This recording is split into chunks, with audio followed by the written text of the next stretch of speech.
Dans l'univers impitoyable des sports de combat, les règnes glorieux et les séries victorieuses sont admirés de tous. Mais le vieil adage disant qu'on est aussi bon que son dernier combat restera toujours vrai. Un jour roi des rois, le lendemain oublié, rejeté et moqué. La carrière d'un combattant est volatile, et malheureusement, c'est le dernier scénario que les fans retiennent quand tout est terminé. Voici le guide du fan occasionnel de l'UFC sur les plus grands KO de l'histoire du arts martiaux mixtes. Si vous aimez ce contenu, pensez pas à liker ou vous abonner à la chaîne. Peu de spectateurs sont réellement intéressés par ces vidéos, et mon objectif est d'atteindre les 20 000 vues. Tony Ferguson.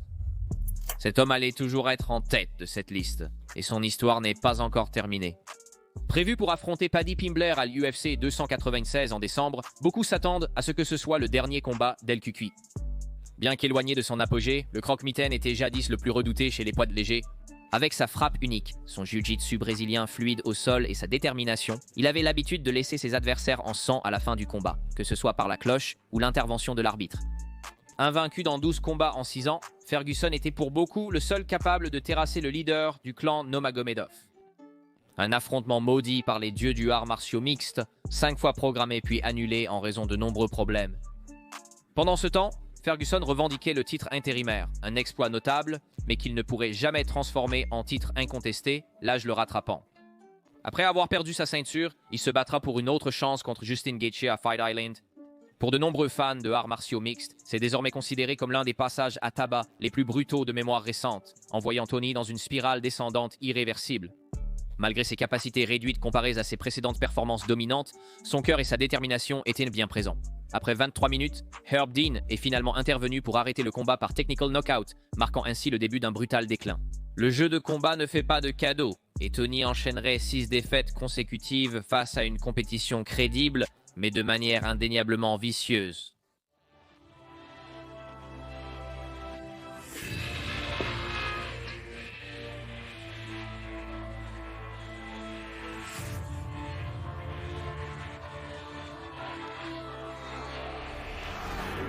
Ronda Rousey. En arts martiaux mixtes, le mental compte pour la moitié de la bataille, et ce fut finalement le talon d'Achille de Ronda Rousey. L'une des 2 partenaires de danse du premier combat UFC féminin, devenant la première championne féminine, était une pionnière respectée pour ses performances et son judo féroce, pilier de chaque victoire. Clé de bras après clé de bras, elle semblait souvent invincible dans la cage. Ses performances éblouissantes lui ont apporté une célébrité similaire à celle du notoire Conor McGregor. Apparition dans des films, talk-shows et contrats de marques lucratifs. Fin 2015, un record parfait de 12-0 avec 6 défenses de titre avait fait monter sa cote à un niveau inédit, presque au point de délusion où certains tenaient ce genre de conversation. Ronda Rousey a récemment dit qu'elle pourrait battre Floyd Mayweather dans un arts martiaux mixte. Combat. Qui Pensez-vous gagnerait dans un combat, Ronda ou Floyd? Un match de arts martiaux mixtes, Désolé Floyd, mais je vais devoir donner celle-ci à Ronda. Oh, allez! Malgré les discussions médiatiques, une chose était claire, l'ego de Rousey reflétait l'opinion publique. Sa croyance inébranlable en sa propre grandeur causerait ultimement sa perte. Je prendrai quelques jours de congé pour me détendre, puis je retournerai au camp, la battrai à nouveau et tournerai un film. Vous savez, la vie est belle? Je suis en train de comprendre. Malgré des lacunes évidentes dans son jeu de frappe, son entourage et les médias ont refusé de les reconnaître lors de sa 7e défense de titre contre Holly Holm, boxeuse et kickboxeuse. Elle était grande favorite sur la ligne de Paris, ce qui n'est pas surprenant à l'époque, mais en rétrospective, c'était totalement faux. Lors de l'UFC 193, les Australiens assisteraient à un changement de garde de manière dominante.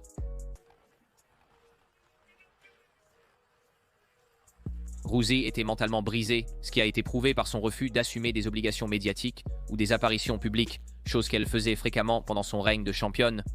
Au sommet, entourée des mauvaises personnes, la chute est souvent plus brutale que pour la majorité. Mais finalement, elle ferait son retour tant attendu à l'UFC, obtenant une chance immédiate au titre des poids coqs qu'elle a jadis défendu avec acharnement. Sur son chemin se trouvait désormais la lionne Amanda Nunes, la greatest of all time du jeu féminin. Durant la semaine de combat, les fans percevaient que Nunes ne faisait que garder le titre pour le retour de Rousey. Mais il est juste de dire que cela ne s'est pas passé ainsi. Nunes avec un grand coup de droite, Mike.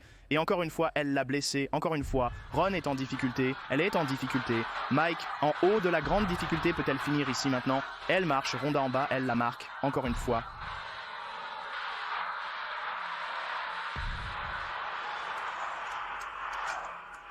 Après ces 48 secondes écoulées, ce serait la dernière fois que nous verrions Rowdy dans la cage avec elle, changeant plutôt le scénario et migrant vers le monde de la lutte. Aux yeux de la plupart des gens, ces 2 défaites l'ont et la hanteront à jamais. Avez-vous pu penser au dernier combat? Pensez-vous à ce qui s'est passé ou comment? Ou avez-vous tout assimilé la fin du dernier combat contre Amanda ou Holly? Je préfère ne pas en discuter pour l'instant.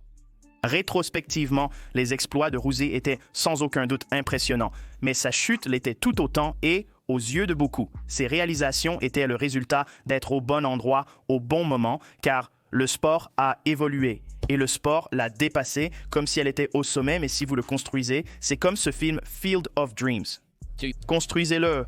Ils viendront, et quand elle a construit la division des poids coqs féminins et est devenue cette force dominante et a arrêté toutes ces personnes et semblait invincible, toutes ces femmes montaient en dessous d'elle et elles s'amélioraient et elles évoluaient. Et Ronda, aussi spectaculaire qu'elle était, avait une approche très limitée. Bien qu'il soit douloureux de placer une légende comme Anderson Silver ici, le jeu de combat ne fait pas de cadeau. Silver représentait autrefois la nouvelle vague du arts martiaux mixte, en montrant le véritable potentiel de la frappe et en le rendant plus accessible au grand public. À chaque tournant, il surpassait ses adversaires, esquivant les coups comme Neo et les finissant avec flair et panache. Avec une série de 16 victoires consécutives à l'UFC, l'ascension de The Spider au sommet était sans précédent. Qu'est-ce qui le rendait si spécial là-bas? Comment a-t-il pu mettre en place ce style alors qu'il semblait suffire de le renverser? Car ils étaient tout simplement les meilleurs au monde. Être le meilleur au monde vous rend unique. Vous savez, quand vous arrivez et battez tout le monde, personne n'a 16 victoires consécutives comme ce gars qui ne perd pas. Dans ce sport, nul n'est vraiment intouchable, aussi invincible qu'il puisse sembler. L'Américain Chris Weidman était prêt à mettre un terme au règne de l'araignée. Il suffit d'un seul coup, à 85 kg, pour éteindre les lumières. Pour être honnête, il n'y avait pas de meilleure façon pour Silva de trouver son égal. Dans sa provocation habituelle de showman, Silva a mordu plus qu'il ne pouvait mâcher, la main droite de Weidman se connectant parfaitement au duel. Et ainsi, en un instant, le règne du Brésilien prit fin. Une fracture de la jambe lors de leur revanche ne ferait qu'aggraver la décadence, déjà scellée par le destin à ce stade. Les roues tournaient, et Silver ne remporterait qu'une seule autre victoire sur les 9 combats, suivant la perte de son titre. Des nuances de l'ancien Anderson étaient là, avec ses genoux volants, ses feintes non orthodoxes et ses appâts. Cependant, l'âge commençait à le rattraper, rendant chaque mouvement plus laborieux et plus lent. Malgré le déclin dramatique de son record, l'araignée sera toujours remémorée pour ses victoires plutôt que pour ses défaites. Tyron Woodley, une victime plus récente du jeu de combat, l'héritage du désormais connu sous le nom de Frozen One Tyron Woodley, reste comme le 3e plus grand poids mi-moyen de tous les temps. Un exploit exceptionnel, seulement dépassé par Kamaru Usman et la légende Georges St-Pierre. Bien qu'il ait navigué dans l'amour de la base de fans de arts martiaux mixtes comme les 2 autres lors de leurs courses au titre, l'héritage de l'Américain est indéniable. Un lutteur explosif avec de la dynamite dans sa main droite, il a dominé pour obtenir la ceinture, la défendant 4 fois contre Stephen Thompson, 2 fois Damian Maia et Darren Till. Mais ce fut Kamaru Usman qui catalysa la chute de Woodley, l'humiliant dans l'un des combats de titre les plus à sens unique de mémoire récente. Ses défaites récentes contre Gilbert Burns, Colby Covington et Vincent Luke montrent un certain déclin, mais ce n'est pas la raison principale de sa place sur cette liste. Sa carrière musicale n'est pas non plus, mais elle est une proche seconde. Sans plus tarder, voici le nouvel hymne hip-hop de Tyron Woodley avec Wiz Khalifa, I'll Beat Your Ass. Écoutez, battez votre... Cul, ouais, je vais te battre, ouais, je vais te battre, ouais, je vais te battre, ouais. Le surnom du gelé ne pourrait pas être plus approprié. Tyron semblait effrayé par les armes depuis la perte de sa ceinture.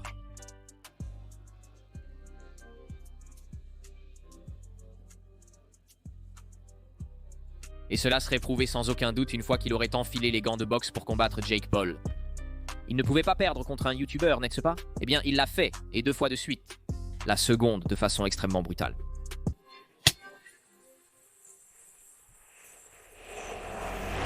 BJ Penn. BJ Penn, l'un des premiers hommes à avoir remporté un titre UFC dans 2 catégories de poids, a un héritage qui semble indéniable. Son surnom est toujours approprié, l'homme a mis seulement 3 ans pour obtenir une ceinture noire en jiu-jitsu brésilien, alors qu'il faut généralement 10 ans ou plus.